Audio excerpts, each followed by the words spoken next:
गांव के चाउमीन। गांव में चाउमीन का चलन अभी अच्छे से नहीं आया था, लेकिन सुरेश शहर से चाउमीन बनाना सीख कर गांव में ठेला लगाता है। अरे ये केचुआ है क्या भैया? कैसे खाया जाता है? अरे नहीं नहीं, ये चाउमीन है। चाउमीन शहर में खाया जाता है। कितने की दे रहे हो सुरेश? 10 रुपए की प्लेट भरकर। तभी वहां शहर से पढ़ा एक लड़का आता है। जरा एक प्लेट चाउमीन तो देना। सुरेश उसे चाउमीन देता है। उसे चाउमीन खाता देख गांव वाले भी उससे चाउमीन ले लेते हैं और खाने लगते हैं। अरे वाह सुरेश भैया, कमाल की बनाए हो। 2 प्लेट मेरे बच्चों के लिए भी पैक कर दो। बस फिर क्या था, सुरेश का ठेला लगता है और चाउमीन खरीदने वालों की लाइन लग जाती है। तभी वहां से गांव का साहूकार होकर गुजरता है। और ये क्या भीड़ लगी है? लगता है झगड़ा हो गया है गांव में। चलूं मैं अभी तो मजे ले लूं। अरे कहाँ है, इतनी भीड़ लगी है यहाँ? लड़ाई हो गई है क्या? अरे साहूकार साहब, ना ना ना, कोई लड़ाई ना हुई है। ये तो सुरेश की दुकान है चाउमीन की। हम लोग चाउमीन खाने आए हैं, आप भी खाइए ना। साहूकार चाउमीन खाता है और सुरेश की तरफ देखता है, जो सारे दिन के पैसे गिन रहा होता है। अरे सुरेश, क्या लागत है इस काम की? अरे साहूकार जी, आप अब आए तो ये पूरे 10,000 रुपए ले जाइए, जो पिछले साल शहर जाने से पहले आपसे लिए थे ना। लागत तो क्या कहे, जो आपने दिया था उसी में सीखा भी है और दुकान भी खोल ली। अरे पैसे इतने जल्दी क्या जरूरत थी? कैसे जरूरत नहीं थी साहूकार जी, इतना मोटा ब्याज कहाँ से भरते। साहूकार को अब सुरेश की दुकान को हड़पने की लालच आ जाती है। नाना करते ये सारे दिन में 500 रुपए कमा ही लेता है। अरे गांव में ये ऐसे ही कमाता रहा तो कहीं ब्याज का काम ना शुरू कर दे। अरे भैया, कोई ना कोई जुगाड़ तो करना पड़ेगा। अब साहूकार घर आ जाता है और अपनी बीवी को सारी बात बताता है। हाँ जी, ये तो मैंने भी सुना है कि सुरेश के हाथ की चाउमीन नहीं खाई तो कुछ नहीं खाया। अरे हाँ हाँ, सही ही कहते हैं। मैं अभी खा कर ही आ रहा हूँ। अरे भाग्यवान है, कितना अच्छा हो ना अगर वो पैसा हम लोगों को मिल जाए। क्यों? हैं? हाँ, वो तो है, लेकिन कैसे? हम लोगों को तो चाउमीन बनाना आता ही नहीं है। साहूकार और उसकी बीवी अब रोज चुपके से सुरेश के घर जाते हैं और खिड़की से उसे चाउमीन बनाते देखते। अब क्या था, दोनों को चाउमीन बनाना आ जाता है। फिर एक रोज, और सुरेंद्र, तुझे साहूकारनी ने बुलाया था। बोल रही थी कि बेटे के जन्मदिन में 10 किलो चाउमीन का ऑर्डर देना है। बना दोगे ना? अरे हाँ हाँ साहूकार जी, मैं जरूर बना दूंगा। कब देना है घर में 10 किलो चाउमीन? अरे वो तो तू घर आकर बता कर लेना, मैं नहीं बता पाऊंगा। ठीक है, शाम को काम निपटा कर आ जाता हूँ। सुरेश साहूकार के घर जाता है, लेकिन वहां मियाँ बीवी मिलकर उसे बंधक बना लेते हैं। अरे मुझे क्यों बांध रखा है? मुझे छोड़ दो। आज से तेरा ठेला मैं लगाऊंगा और बहुत सारे पैसे कमाऊंगा। साहूकार एक आदमी को सुरेश की निगरानी में लगा देता है और वहां से चला जाता है। अगले दिन, अरे साहूकार जी, आप कब से चाउमीन बेचने लगे और अपना ये सुरेश कहाँ गया? और वो तो शहर गया है। उसका कोई काम निकल आया था। बोल रहा था कि जब तक वो ना आए तब तक मैं ही उसके ठेले का काम कर दूं। पैसे भी तो बहुत उधार ले रखे थे उसने। लगता है कर्जा भरने के डर से भाग गया है।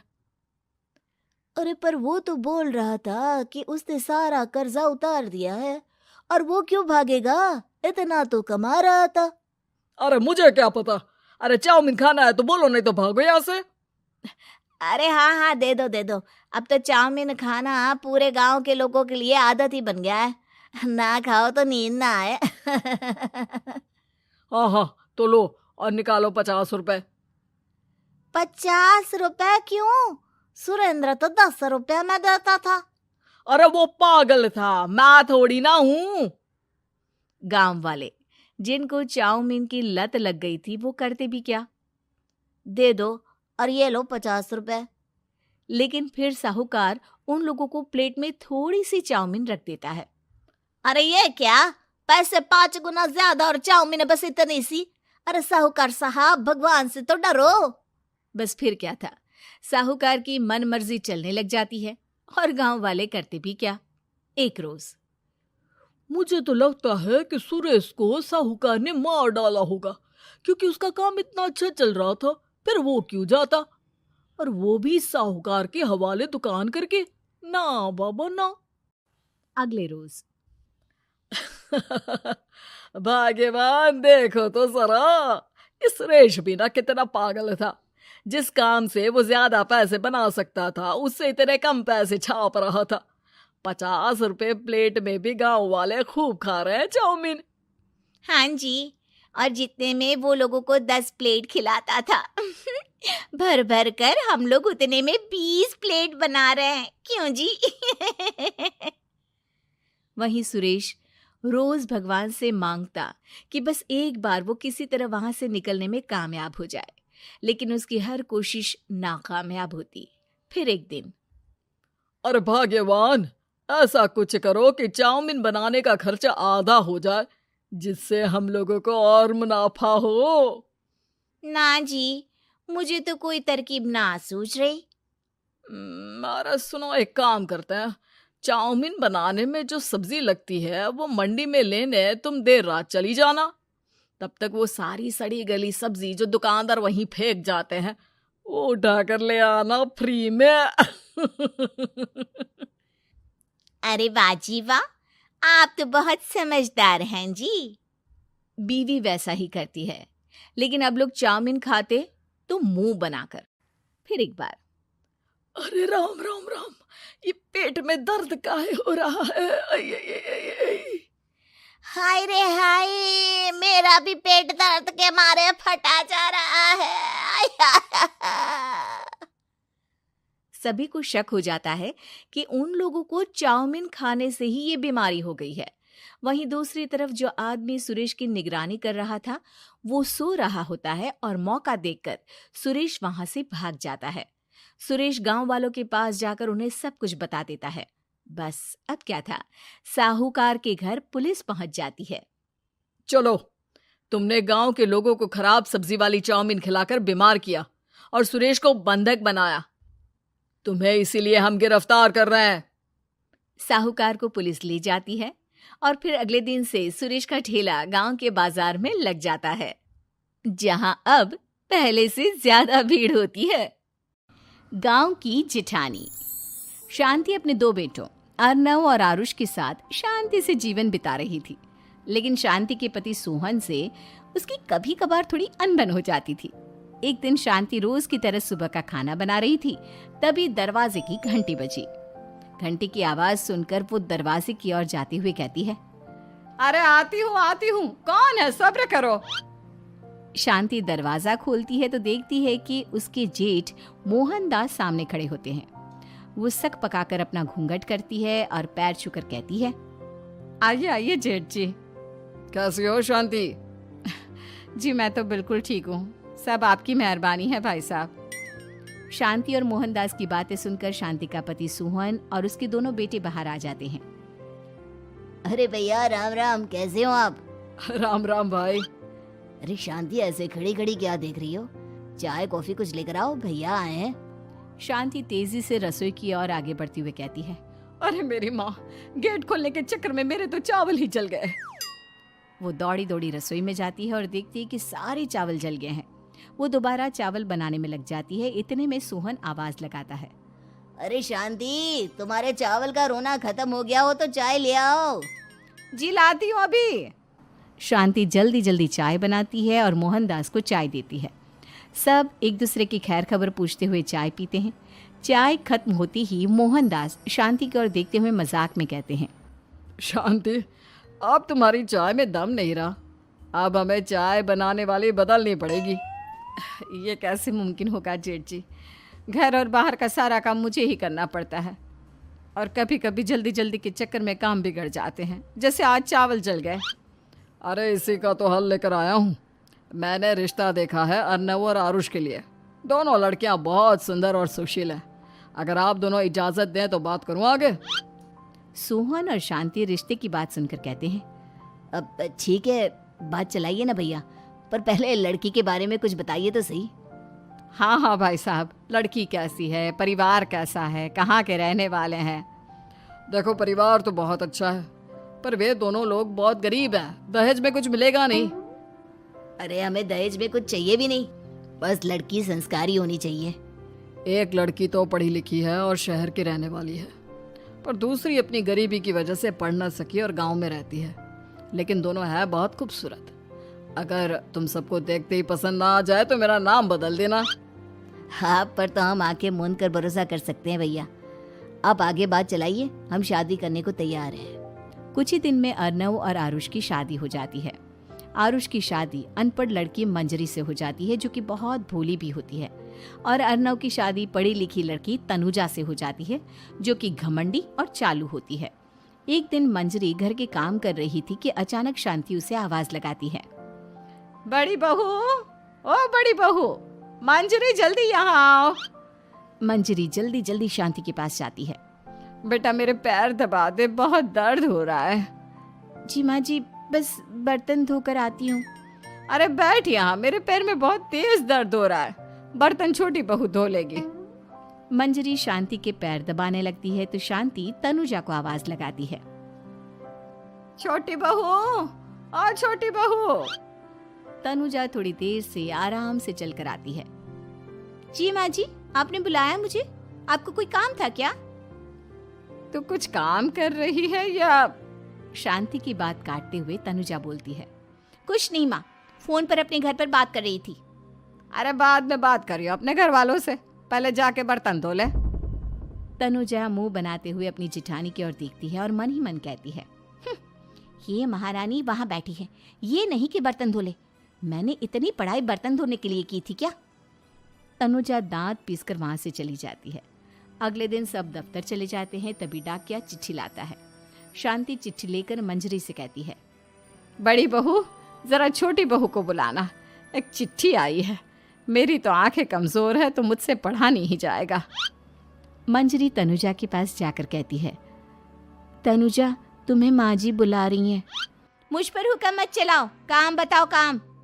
अरे मैंने तुम पर कहाँ हुक्म चलाया, और हुक्म चला भी दूंगी तो क्या हुआ, तुम तो मेरी छोटी बहन की तरह हो ना। तुम जैसी अनपढ़, जाहिल और गांव की गवार मेरी बहन नहीं हो सकती। बेचारी मंजरी तनुजा की बात सुनकर अपना सा मुंह लेकर रह गई। कोई चिट्ठी आई है, माँ जी तुमसे पढ़वाना चाहती है, बस इसलिए बुला रही हैं। मुंह टेढ़ा करके तनुजा मंजरी का मजाक बनाती हुए कहती है, अनपढ़ कहीं की। तनुजा का ऐसा बर्ताव देखकर बड़ी बहू बहुत दुखी होती है। तनुजा को अपनी पढ़ाई का घमंड इतना हो गया कि अब वो घर के कोई काम नहीं करती और अपनी जिठानी का मजाक बनाती रहती। तनुजा का ये बर्ताव अब उसकी सास को भी नजर आने लगा था। एक दिन शांति ने अपनी बड़ी बहू से कहा, मंजरी, तनुजा हर समय तुम्हारा मजाक उड़ाती है, तुम्हें गुस्सा नहीं आता क्या? आता तो है माँ जी, लेकिन मैं क्या करूं? जब भी उसे कुछ बोलती हूँ वो और भी जली कटी बातें मुझे सुनाकर चली जाती है। मैं उसे अपनी छोटी बहन की तरह प्यार करती हूँ, लेकिन उसके दिल में मेरे लिए कोई इज्जत नहीं। बहू, तूने वो कहावत सुनी है, जुल्म करने वाले से ज्यादा जुल्म सहने वाला अपराधी होता है। मंजरी अपनी सास का इशारा समझ जाती है। वो अपनी देवरानी को सबक सिखाने की ठान लेती है और एक दिन शांति अपनी दोनों बहुओं के साथ बैठी थी तो शांति अपनी बड़ी बहू से पूछती है, अरे बहू, शाम होने को है, कुछ सोचा है क्या बनेगा खाने में? माँ जी, मेरे तो सर में बहुत दर्द है आज। मेरी प्यारी देवरानी ही कुछ अंग्रेजी खाना बनाकर खिलाएगी। सुना है पढ़े लिखे लोग अंग्रेजी खाना बहुत अच्छा बनाते हैं, क्यों तनुजा? इतना कहकर मंजरी अपनी सास की ओर देखकर मुस्कुरा दी। तनुजा अपनी तारीफ सुनकर बहुत खुश हो गई। इतने में शांति कहती है, ये तो सच बात है छोटी बहू, ये तो मैंने भी सुना है। हम भी पक गए हैं बड़ी बहू के हाथ का खाना खा खा कर। तनुजा, तुम्हारी माँ भी तो तुम्हारे खाने की बहुत तारीफ करती हैं। आज हमें भी खिला दो कुछ अच्छा सा बनाकर। शांति की बात सुनकर छोटी बहू और आसमान पर चढ़ गई, पर उसे ये कहाँ पता था कि उसकी सास और जेठानी उसे सबक सिखाना चाहती हैं। तनुजा अपनी तारीफ सुनकर खुश तो बहुत होती है, पर सोचने लगती है, मुझे तो कैसा भी खाना बनाना नहीं आता। अब मैं क्या करूंगी? अगर मैंने इनको सच बता दिया तो मेरी सारी इज्जत मिट्टी में मिल जाएगी। अरे छोटी बहू, क्या सोच रही हो? खिलाओगी ना अपने हाथ का अंग्रेजी खाना? छोटी बहू हाँ में सर हिला देती है। अचानक से उसके दिमाग में एक आइडिया आता है। मैं इंटरनेट से देखकर कुछ बना लेती हूँ, मेरी वाहवाही पूरे घर में हो जाएगी। मुझे कौन सा रोज रोज बनाना है। माँ जी, आज आप सबको ऐसा खाना खिलाऊंगी कि इतने में शांति छोटी बहू की टांग खींचते हुए कहती है कि पता नहीं कैसा खाना खिलाओगी। ए ऊपर वाले, हमारी रक्षा करना। इतना बोलकर शांति और मंजरी दोनों जोर जोर से हंसने लगते हैं। अब तनुजा रसोई घर में चली जाती है और खाने की तैयारी करने लगती है, पर उसे रसोई घर की चीज़ों के बारे में तो कुछ नहीं पता। जैसे तैसे सारी चीज़ें निकालती है और इंटरनेट पर देखकर खाना बनाती है। कुछ ही देर में सब लोग घर आ जाते हैं। अरे सुनते हो, आज का खाना हमारी छोटी बहू बना रही है। अरे वाह, आज तो फिर कुछ अंग्रेजी खाना खाने को मिलेगा। कुछ ही देर में खाना बन जाता है तो छोटी बहू सबका खाना लगा देती है। इतने में बड़ी बहू कहती है, क्या बात है देवरानी जी, आज तो बहुत अच्छी खुशबू आ रही है। ये बात तो सही कही बड़ी बहू तूने, खुशबू तो अच्छी है। ऐसी खुशबू तो मेरे खाने में भी नहीं आती। सब मिलकर छोटी बहू की बहुत तारीफ करते हैं और छोटी बहू 7वें आसमान पर बैठ जाती है। अब सभी खाना खाते हैं। जल्दी जल्दी दो, अब तो मुंह में पानी आ रहा है। हाँ, मुझसे भी नहीं रुका जा रहा। जैसे ही सोहन एक निवाला खाता है तो उसकी आंखों से पानी आने लगता है। ये देखकर शांति सोहन से पूछती है, क्या हुआ जी, खाना इतना अच्छा बना है कि आंखों से पानी आ गया? सोहन चुप रहता है और धीरे धीरे से खाना शुरू कर देता है। इतने में सोहन छोटी बहू से कहता है, बेटी तुम भी तो खाओ, तुम क्यों रुकी हो? खाना सच में बहुत अच्छा है। ये कहकर सोहन जोर से हंस देता है। फिर सब खाना खाने लगते हैं, लेकिन खाने में नमक और मिर्च तेज हो गई थी। तनुजा से कोई कुछ नहीं बोलता, बल्कि उसे भी खाने को कहते हैं। जैसे ही छोटी बहू खाना खाती है, वो पानी पानी कहकर चिल्लाती है, पानी, इसमें तो पानी। ये खाना तो सच में इतना अच्छा बना है कि हमारे साथ साथ देवरानी जी भी इसके स्वाद को कभी नहीं भूल पाएंगी। सही कहा बहू। तनुजा को अपनी गलती का एहसास हुआ और उसने अपनी सास से कहा, माँ जी, ये मेरी गलती नहीं है। इंटरनेट पर दिखाया था कि 4 चम्मच नमक और मिर्च डालने हैं। अब मंजरी को भी मौका मिल गया और उसने तनुजा पर तंज कसा। नाच न जाने आंगन टेढ़ा, हर जगह अपनी पढ़ाई दिखाती हो, दूसरों का मजाक उड़ाती हो। अब पता चला ना, हर चीज़ में पढ़ाई काम नहीं आती। और तुम तो शहर में रही हो, तुम्हें तो मुझसे भी अच्छा खाना बनाना आना चाहिए ना। बेटा, अगर तूने ठीक से सब सीखा होता तो आज तुझे शर्मिंदा नहीं होना पड़ता। बात शहर या गांव की नहीं होती। मंजरी गांव से आई है, लेकिन उसे घर का काम करना और खाना बनाना सब अच्छी तरह से आता है। तुम शहर में रही हो, तुमने ये सब क्यों नहीं सीखा? छोटी बहू सर नीचा कर सबसे माफ़ी मांगती है और बहुत शर्मिंदा होती है। दीदी, मुझे माफ़ कर दो, मैंने आपको बहुत बुरा भला कहा, पर आपने मुझे हमेशा ही माफ़ किया। आज मुझे अपनी गलती का एहसास हो गया है। अब दोनों बहुएं मिलकर घर का काम करने लगी और एक दूसरे को अपने गुण बांटने लगी। मंजरी ने अपनी देवरानी को खाना बनाना और घर का काम करना सिखाया, वहीं तनुजा ने भी अपनी जेठानी को पढ़ना लिखना सिखाया। शांति और सोहन ऐसी बहुएं पाकर बहुत खुश थे।